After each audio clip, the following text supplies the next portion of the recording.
Hey guys, welcome to session number 37 of the Trailer Music Composers Podcast. One man with one microphone, whose favorite lunch is a noodle soup. Welcome to the Trailer Music Composers Podcast. Hey guys, welcome to another session of the Trailer Music Composers Podcast. In today's session, I wanted to talk about something which is, I think, very specific to trailer music composers, and in some circles, EDM, but I'm focusing here, obviously, on trailer stuff, and the thing today is stops and starts. I see this, hear this all the time. It's such a big conversation because it's such a big part of our process. And, obviously I had trailer editor Rick Thomas on not that long ago talking about stops and starts and things and how actually it depends on the style and the genre. But I want to pick that conversation up today, obviously with myself. You may notice I'm not walking on the sea of Doritos. I'm walking on creaky old floorboards. Well, I say old, creaky floorboards at my house. Doing a bit of tidying at the same time, multitasking. So getting back to the idea of stop-starts, right? Let's talk about it in principle. So, I teach this in my courses to put stops and starts in between Act 1 and Act 2, in between Act 2 and Act 3, right? Of course. Now, although we're doing those as like edit points, we're also doing them as musical punctuation. And this is the point that is so often overlooked. It's musical punctuation. Sometimes it is entirely necessary to start a new paragraph. Other times, you're continuing the flow of the sentence, of that same continuous thought. So if you see the stop-starts as paragraphs, and Act 1 is one paragraph, Act 2 is another paragraph, Act 3 is another paragraph, then you'll see them as each paragraph, each act is one continuous thought, right? It has to be one complete thought. And the mistake that so many people make is to chuck in the stops and starts when it doesn't make grammatical sense in a musical way. I.e., the most classic one is they haven't built up into the stop, the drop down.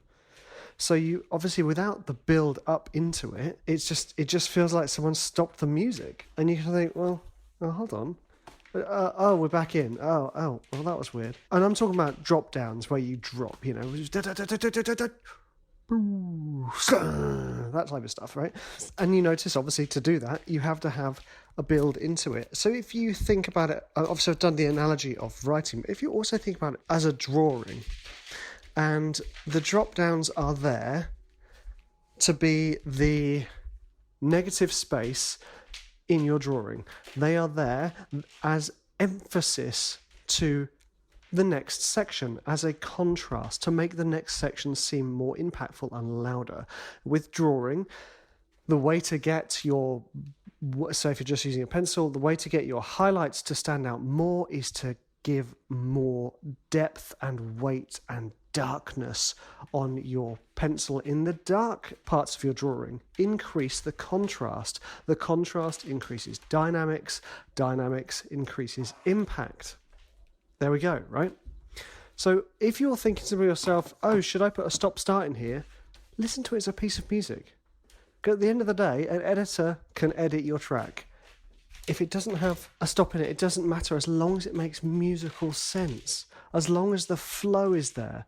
And I think this is such an overlooked thing that actually everyone is just going to want a great tune. That's what everyone wants. They want a banging tune to put on their trailer.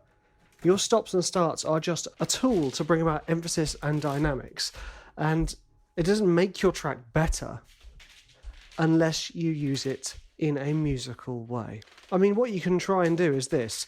Next time you're doing a trailer cue, take out all the stops and starts. Take out the one between Act 1 and 2. Take out the one between Act 2 and Act 3. Put it all together. See how it flows. Some people are absolute masters of the drop downs and the stops and starts. because they make it make sense. And that's what you need to do.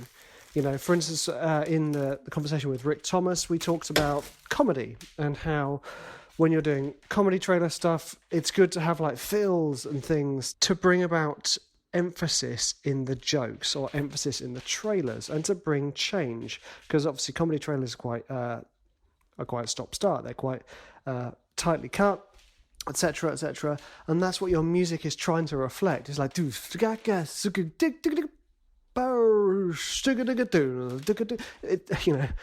my scatting, but you get the picture. If, for instance, you're doing a teaser trailer, they're not going to want to have a stop-start in a teaser trailer, really, because of the nature of those teaser trailers and how they're supposed to build up and things. So you do have to think about your output. That does ultimately affect how you're going to use those stop-starts, etc. But please think about it. Just like sit down and listen to your track as a listener. And also, like I said, whenever I'm doing these podcasts, I'm talking to myself, Rich. Listen to your track. Does it need that drop? I mean, to be quite honest with you, within my most popular tracks, the ones from Throat and the Piano Works tracks from Elephant Music, I rarely put them in. I mean, that's partly because obviously Vic Elephant Music is like, take out the stops. Because obviously as a trailer composer, it's almost habitual to structure them in. But he's right. Most of the time, you don't need them. Unless you could, sometimes it's really nice when the drop down, Kieran Birch has created this, where the drop down is almost like a middle eight. It's like a long breath before the storm. And that can be incredibly effective. But again, it makes musical sense. He builds up into this wonderful climax, and then it just drops, but not completely. And then it builds back up, and it just rocks. And that's what you need to do. You need to think about those stops and starts. It's quite a short one today, but I just thought, actually, I'm going to jump on the phone and have a quick chat about it, because I still see posts on the forums, on the groups, in my courses about stops and starts. It's almost like I want to say to you, actually, don't put any in, until you know how to use them. And by that I mean, have you built into the climax to the drop? It's like when you go to a club and you're dancing to a track, and you can feel the building, it drops. Back in, and it absolutely smashes it, and it's awesome, and that's what you're trying to do. It's almost like you are doing a musical version of a car speeding up a ramp, right? It keeps going up and going, and then all of a sudden the ramp stops and it flies into the air. We have silence, and then it smashes back down. That's what we're doing. So, next time you're doing your track, sit back, listen to it as an enjoyer of music. Enjoyer. That's a terrible use of English. As somebody who enjoys music, as a fan of music, not as a composer, but as a listener. And sit there and think, do I need a drop?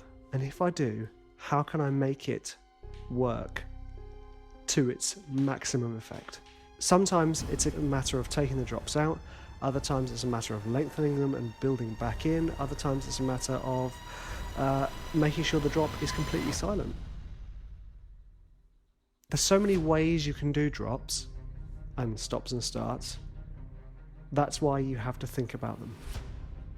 You know what to do. You're a talented person. I was going to say guy, but that makes me assume that you're a guy. You're a talented guy / girl / person. Enjoy it, and enjoy it as a listener. It will pay dividends.